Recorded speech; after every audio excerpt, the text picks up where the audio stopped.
You don't have to be long in order to be strong. What does that mean?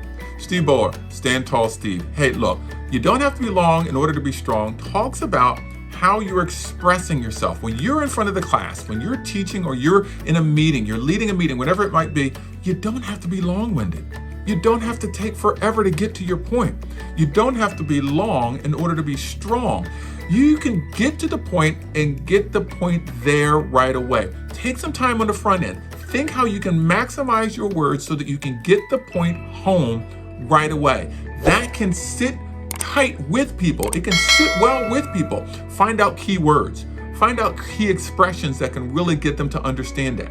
And then let the silence do a little bit of the heavy lifting. Say your statement.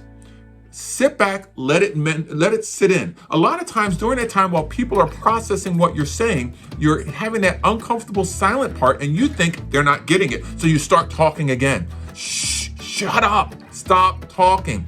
People need time to process what was said. If you thought about it ahead of time, you've used key words to make sure that it sits in, say what's necessary, then tell people, I'll give you a second to process. Let them process that. Then on the back end, if they ask a couple of questions, now you're more poignant. You don't have to be long in order to be strong.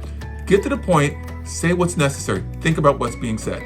My name's Steve Bowler, also known as Stand Tall Steve, and that is your Stand Tall statement.